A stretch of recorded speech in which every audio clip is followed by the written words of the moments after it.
วัสดีค่ะ วันนี้เรามาถักกระเป๋าโทสสไตล์มูจิกันค่ะ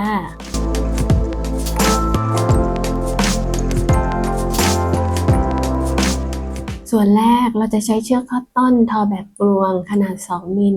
กับเข็มขนาด 4 มิลค่ะ เริ่มจากการทำก้นกระเป๋ากันค่ะ เริ่มด้วยการทำเงื่อนล็อกไหม แล้วก็ถักโซ่จำนวน 35 โซ่ค่ะ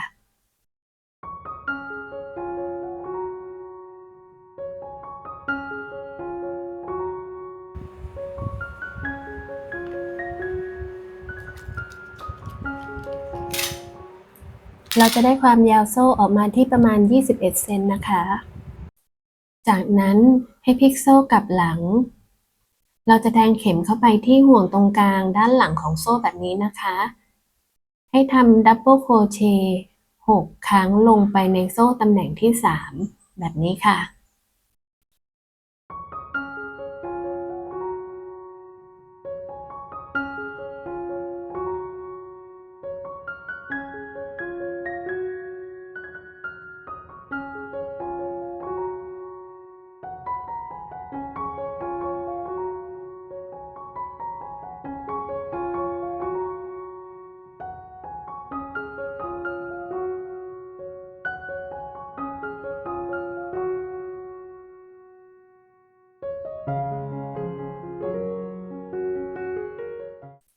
แล้วก็ให้มาร์คที่ตำแหน่งดับเบิลโครเชต์หลักแรกกับหลักที่ 6 ไว้ค่ะ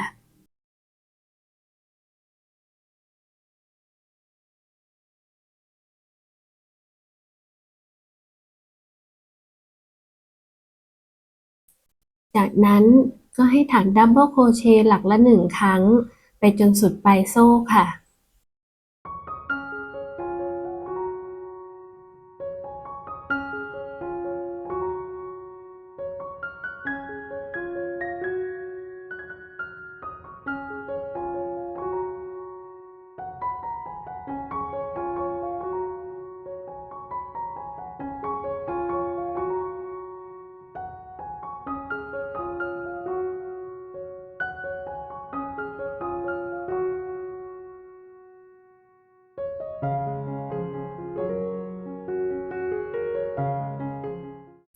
พอมาถึงหลักสุดท้ายที่ตรงจุดนี้ก็ให้ทำดับเบิลโครเชต์ลงไปทั้งหมด 6 ครั้งค่ะ แล้วก็ให้มาร์คที่ตำแหน่งดับเบิลโครเชต์หลักแรกกับหลักที่ 6 เหมือนกับอีกฝั่งหนึ่งค่ะ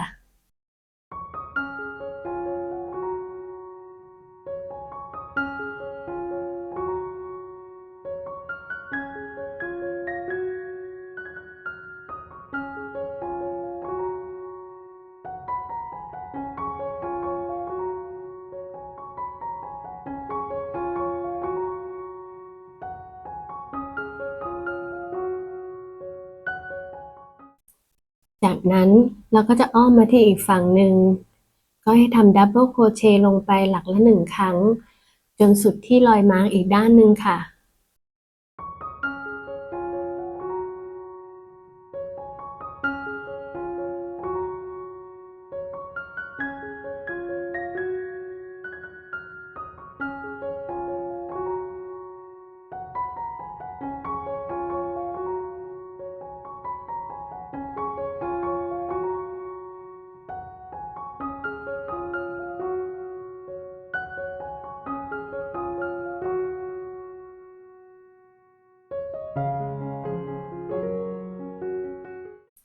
พอเราทำมาครบรอบที่รอยมาร์กอีกฝั่งหนึ่งก็เอามาร์กออกแล้วก็ทำเลื่อนห่วงเข้าไปตรงจุดที่เราเอามาร์กออกเป็นอันจบรอบนะคะ จากนั้นขึ้นโซ่ 2 ในรอบถัดไปตรงตำแหน่งหัวมุมเราจะทำการ increase หรือการเพิ่มหลักทั้งหมด 6 ครั้ง การ increase ก็คือการทำ double crochet ลงไปในหลักเดียวกัน 2 ครั้งแบบนี้นะคะ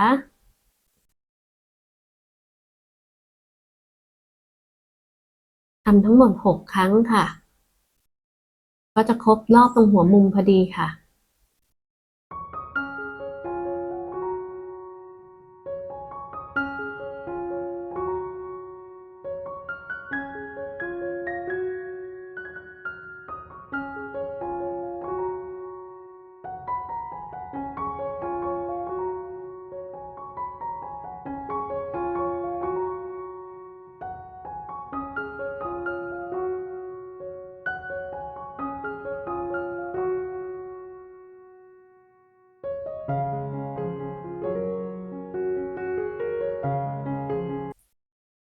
อย่าลืมมาร์กที่ตำแหน่งแรกและตำแหน่งสุดท้ายไว้เหมือนเดิมด้วยนะคะ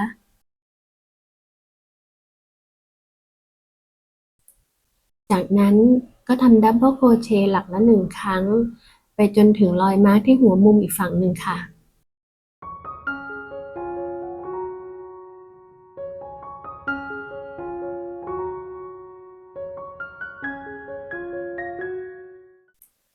ที่หัวมุมฝั่งนี้ก็ให้ทำเหมือนอีกฝั่งหนึ่งด้วยการทำ increase ทั้งหมด6ครั้งอย่าลืมมาร์กกลับไปที่ตำแหน่งแรกและตำแหน่งสุดท้ายด้วยนะคะ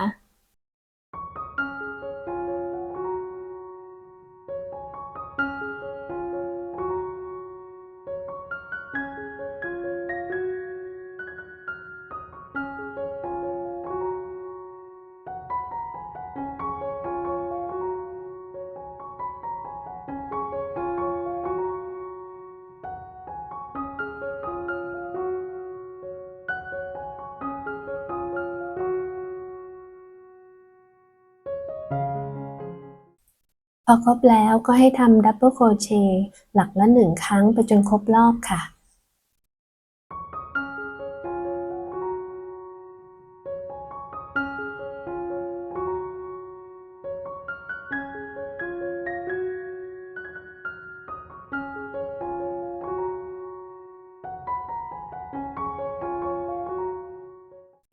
เมื่อครบรอบแล้วก็ให้ทำเลื่อนห่วงจบรอบถัดไปขึ้นต้นด้วยโซ่2แพทเทิร์นตรงหัวมุมของรอบนี้เริ่มด้วยดับเบิลโครเชต์1ครั้งใส่มาร์กกลับเข้าไปด้วยนะคะแล้วตามด้วย increase อีก1ครั้งนับเป็น1เซตค่ะทำแบบนี้ทั้งหมด6เซตก็จะครบตรงหัวมุมพอดีค่ะ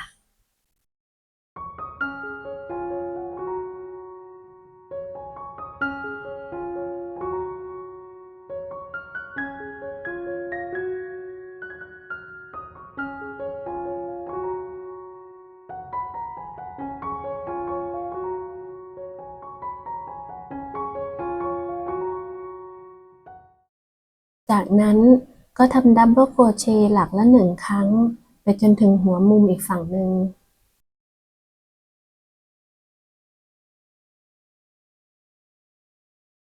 รูปแบบก็จะเหมือนเดิม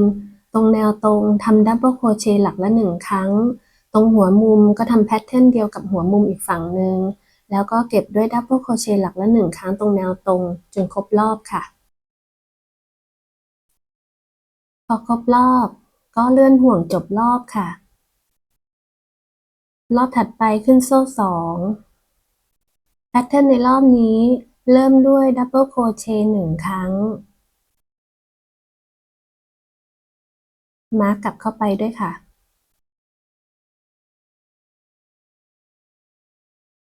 ตามด้วย increase อีก1ครั้ง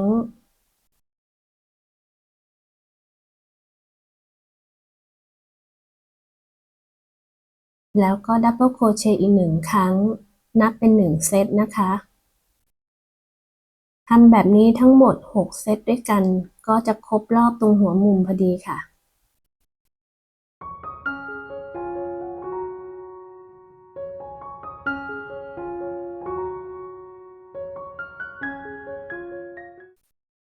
พอครบแล้วก็ทำดับเบิลโครเชต์หลักละ1ครั้งต่อค่ะ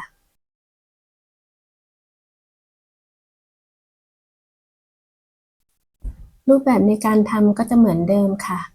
ตรงแนวตรงทำดับเบิลโครเชต์หลักละ1ครั้งตรงหัวมุมก็ทำเหมือนอีกฝั่งหนึ่งแล้วก็แนวตรงก็ดับเบิลโครเชต์หลักละ1ครั้งเราก็จะได้ฐานกระเป๋าออกมาในแบบนี้ค่ะลองวัดขนาดดูนะคะจะได้ความยาวที่ประมาณ 31.5 เซนความกว้างได้ออกมาที่ประมาณ 11.5 เซนค่ะต่อไปมาทำตัวกระเป๋ากันค่ะแถวแรกของตัวกระเป๋าให้ขึ้นโซ่1แล้วก็ทำซิงเกิลโครเชต์หลักละ1ครั้งไปจนรอบเลยค่ะ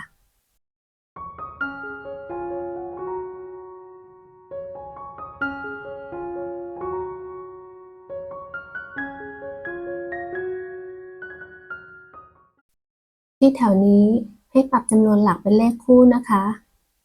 ของแม่นกไม่ครบคู่ตรงจุดนี้ก็เลยทำเพิ่มอีก1หลักก่อนที่จะทำเลื่อนห่วงจบรอบค่ะรอบที่2หลักแรกให้ทำ half double crochet โดยแทงเข็มเข้าไปที่ฐานด้านล่างของหลักแบบนี้นะคะแล้วตามด้วยโซ่1ใส่ม้ากลับเข้าไปที่หลักแรกจะได้รู้จุดเริ่มต้นค่ะจากนั้นข้าม1หลักแล้วทำ half double crochet ลงไปที่ฐานเหมือนเดิมแบบนี้ค่ะตามด้วยโซ่1ข้าม1หลัก half double crochet แพทเทิร์นของรอบนี้ก็จะเป็น half double crochet 1ครั้งตามด้วยโซ่1แล้วก็ข้าม1หลักทำแบบนี้ไปจนครบรอบเลยค่ะ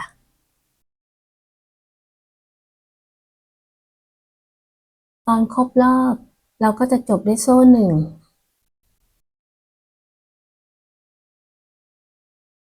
แล้วก็ทำเลื่อนห่วงเข้าไปตรงจุดที่เราเอามาร์กออกค่ะแถวที่3หลักแรกให้ทำซิงเกิลโครเชต์โดยแทงเข็มลอดไปใต้หลักที่แล้วแบบนี้ค่ะ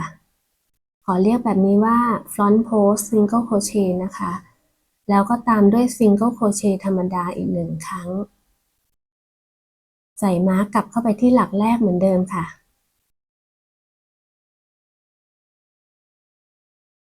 ถัดไปก็ทำ front post single crochet ตามด้วย single crochet ธรรมดาเราจะทำสลับกันไปแบบนี้ตลอดทั้งรอบเลยค่ะ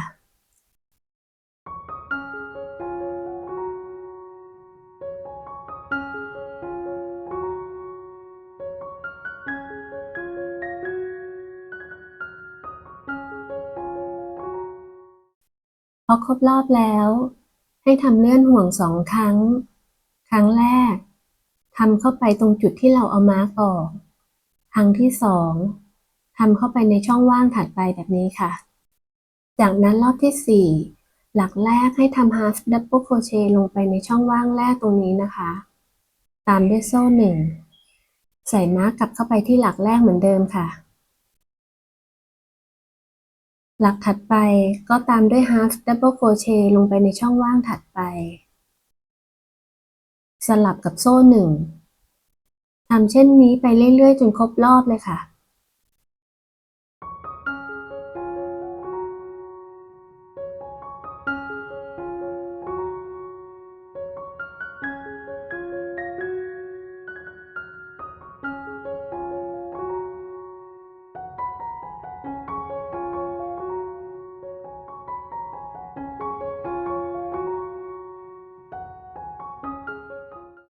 พอครบรอบแล้วก็ให้ทำเลื่อนห่วงจบรอบค่ะจากนั้นเราก็จะทำแพทเทิร์นเดียวกับรอบที่3และรอบที่4สลับกันไปจนได้ความสูงของงานที่ประมาณ25เซนค่ะ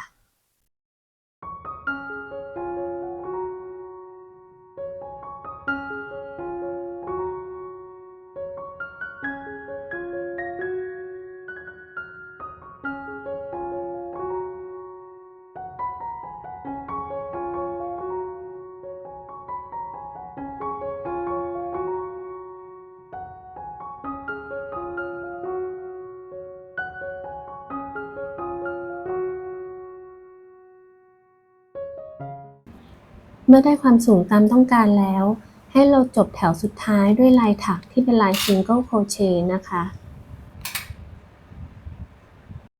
จากนั้นก็ให้มาร์กตำแหน่งขอบข้างของกระเป๋าไว้แบบนี้ค่ะทั้งสองฝั่งค่ะซึ่งเป็นจุดที่เราจะทำช่องว่างสำหรับร้อยสายกระเป๋าค่ะรอบถัดไปเราก็ทำลาย half double crochet ตามปกติมาจนถึงจุดที่เรามาร์กไว้แต่ของแม่นกพอดีเป็นจุดที่เป็นรอยต่อพอดีค่ะเราก็ทำ half double crochet ตรงจุดก่อนร้อยมาร์กไว้จากนั้นแทนที่จะถักแค่โซ่ให้ถักโซ่ทั้งหมด5โซ่ค่ะแล้วก็ข้าม2ช่องว่าง มาทำ half double crochet ในช่องว่างที่3แบบนี้ค่ะแล้วค่อยตามด้วยโซ่1เราก็จะได้เป็นช่องว่างขึ้นมาแบบนี้นะคะสำหรับร้อยสายจากนั้นถึงค่อยทำแพทเทิร์นตามปกติด้วย half double crochet 1 ครั้งสลับกับโซ่1 ครั้งไปจนถึงจุดที่เรามาร์กอีกฝั่งหนึ่งค่ะ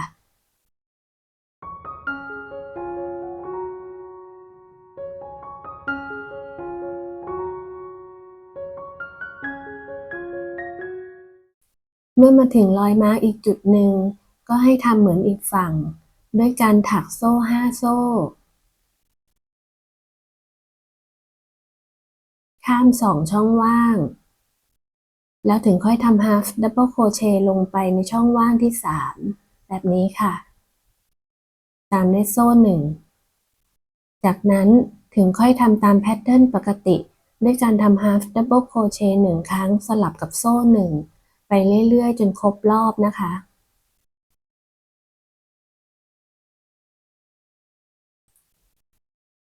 พอครบรอบแล้ว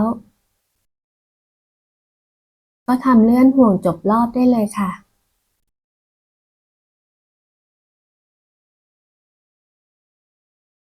รอบถัดไปเราก็จะทำด้วยแพทเทิร์นของ front post single crochet สลับกับ single crochet ธรรมดาเพียงแต่ว่าตรงตำแหน่งที่เป็นช่องว่างของโซ่5ที่เราทำไว้ให้เราทำ single crochet ลงไปทั้งหมด5 ครั้งแบบนี้ค่ะแล้วถึงต่อด้วยแพทเทิร์นปกติของ front post single crochet สลับกับ single crochet ธรรมดา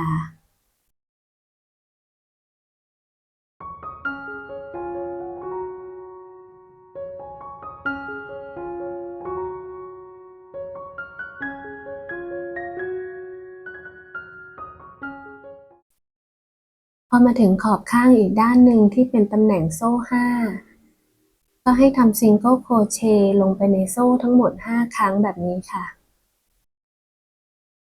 ทำเหมือนกับอีกฝั่งหนึ่งค่ะแล้วถึงค่อยต่อด้วยแพทเทิร์นปกติของ front post single crochet สลับกับ single crochet ค่ะทำไปจนครบรอบเลยนะคะ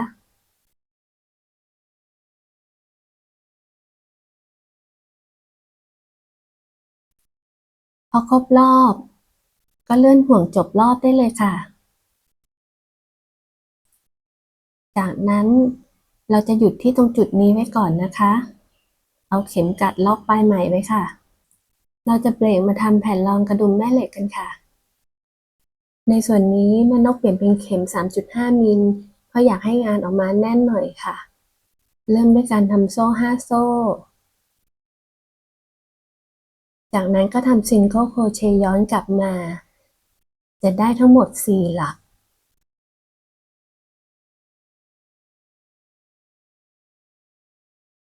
พอครบแล้วก็ขึ้นโซ่1พลิกงานกลับทำ single crochet 3 ครั้งหลักละ1 ครั้งตรงจุดหัวมุมให้ทำ increase ทั้งหมด2 ครั้ง increase ก็คือการทำ single crochet หลักละ2 ครั้ง2 เซตนะคะเราก็จะอ้อมมาอีกฝั่งหนึ่งแล้วก็ต่อด้วย single crochet อีก3 ครั้งในระหว่างนี้ก็เก็บปลายไหมไปได้เลยค่ะ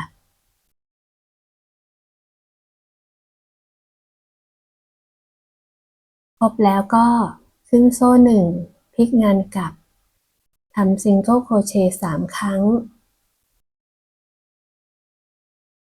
จุดต่อไปทำ single crochet 1 ครั้งตามด้วย increase อีก1 ครั้งนะคะทำแบบนี้เป็น2 เซตค่ะ single crochet 1ตามด้วย increase อีก1แล้วถึงค่อยเป็น single crochet อีก3 ครั้งหลักละ1 ครั้งค่ะคราวนี้ตรงจุดหัวมุมเราจะขึ้นโซ่1แล้วก็ทำการถัก single crochet เพื่อเก็บความเรียบร้อยตรงฐานค่ะถักมาจนสุดแล้วก็ขึ้นโซ่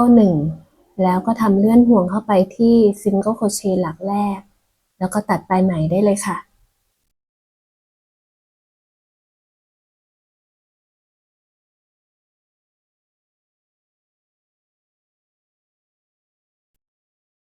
จากนั้นก็เอาแผ่นกระดุมแม่เหล็กเอามายึดติดกับแผ่นฐานที่เราทำขึ้นมาแบบนี้นะคะ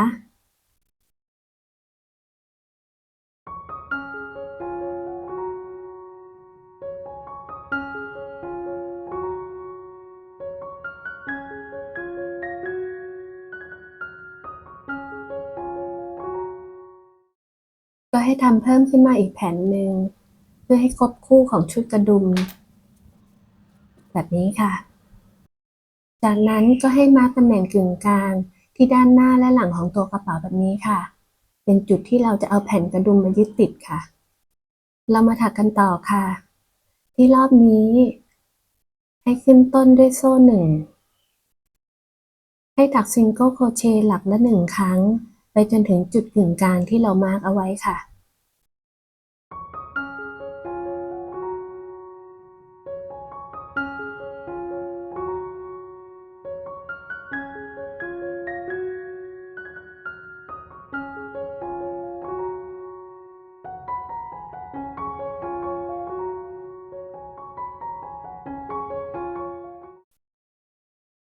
พอมาถึงตรงรอยมาร์คก็กะให้รอยมาร์คอยู่ประมาณกึ่งกลางของแผ่นกระดุมที่เราทำเอาไว้จากนั้นก็ถักซิงเกิลโครเชต์ยึดตัวงานเข้ากับตัวแผ่นกระดุมแบบนี้ค่ะ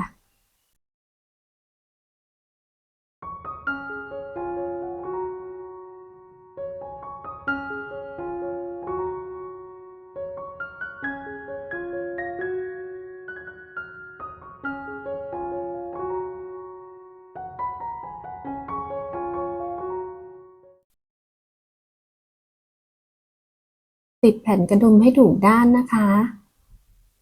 จากนั้นก็ถักซิงเกิลโครเชต์หลักละ1 ครั้งต่อไปจนถึงรอยมาร์คที่อีกฝั่งหนึ่งแล้วก็เอาแผ่นกระดุมอีกแผ่นหนึ่งมายึดติดในรูปแบบเดียวกันค่ะ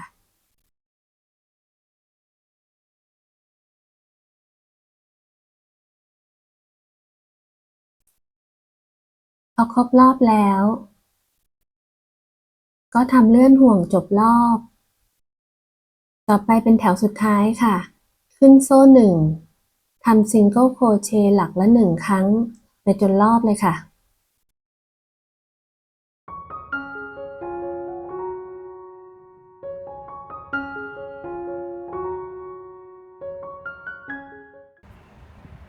พอครบรอบก็ตัดปลายไหมแล้วก็ใช้เข็มเก็บงานให้เรียบร้อยแบบนี้ได้เลยค่ะ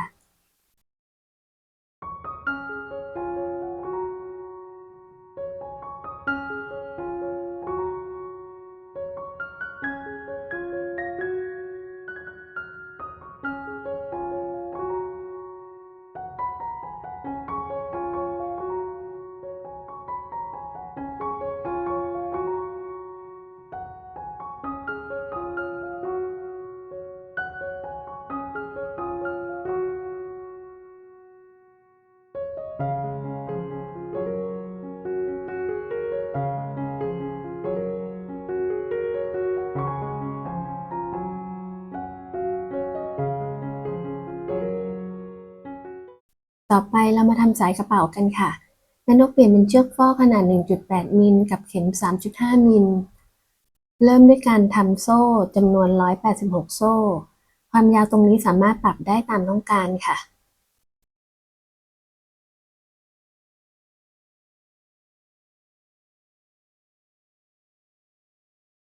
เมื่อครบแล้วให้พลิกงานกลับหลังแล้วทำซิงเกิลโครเชต์เข้าไปที่ห่วงตรงกลางด้านหลังของโซ่แบบนี้นะคะทำหลักละ1 ครั้งไปจนสุดสายเลยค่ะ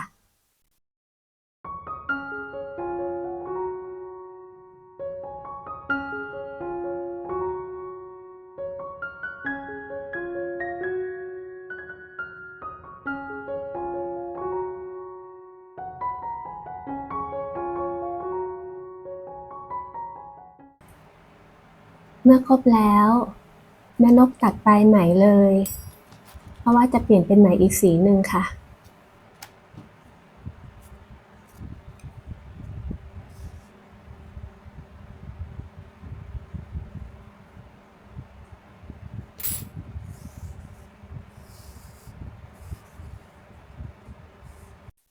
แถวที่สองแม่นกเปลี่ยนเป็นไหมสีขาว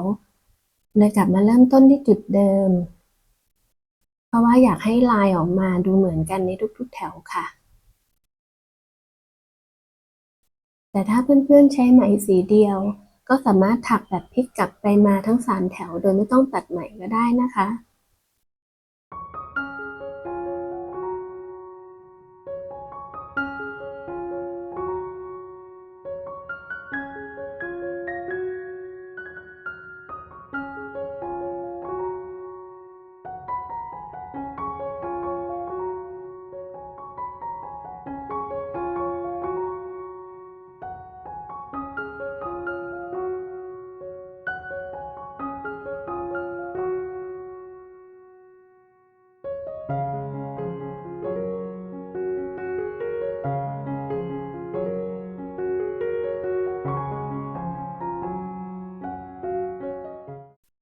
แถวที่3ก็ทำแบบเดียวกันของแม่นกเปลี่ยนเป็นไหมอีกสีหนึ่งค่ะ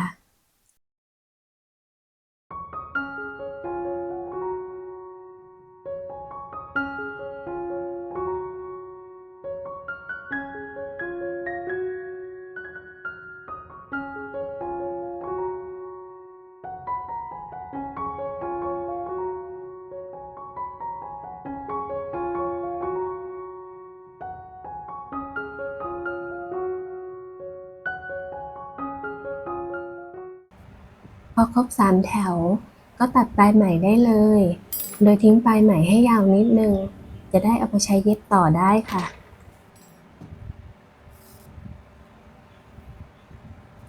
เราก็จะได้งานออกมาแบบนี้ค่ะให้ทำขึ้นมาทั้งหมด3เส้นด้วยกันจากนั้นก็ให้จัดลายเดียวกันมาอยู่ฝั่งเดียวกันแบบนี้ค่ะ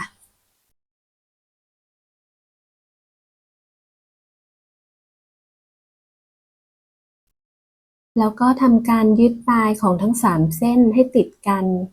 โดยการถักซิงเกิลโครเชต์แบบนี้ค่ะ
พอเรียบร้อยแล้ว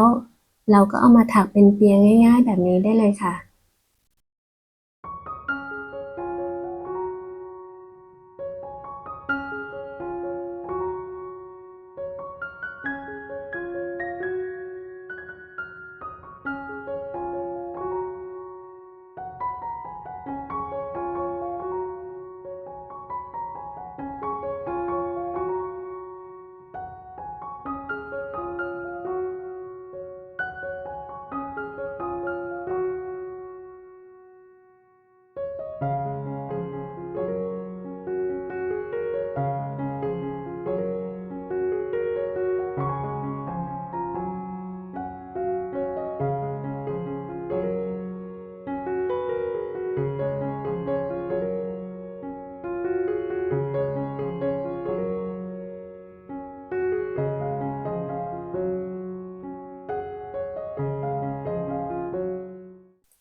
จากนั้นก็ใช้เข็มเย็บปลายทั้ง2ด้านให้ติดกันให้เรียบร้อยค่ะ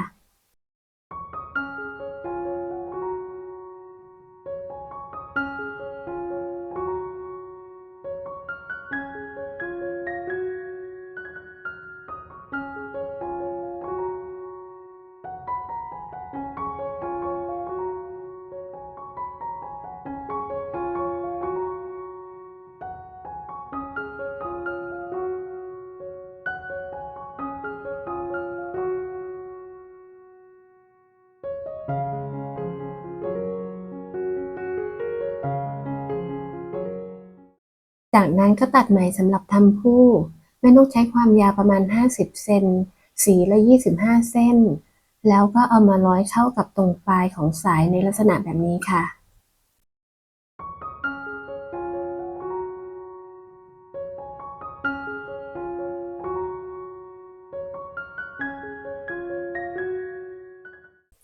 พอเรียบร้อยแล้วก็ให้มัดเป็นปมโดยพยายามซ่อนตรงรอยต่อของผู้ให้อยู่ด้านในปมค่ะ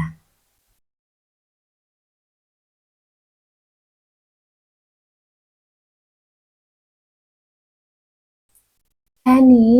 เราก็ได้กระเป๋าที่เรียบง่ายแต่ดูดีมาพร้อมใช้งานแล้วค่ะ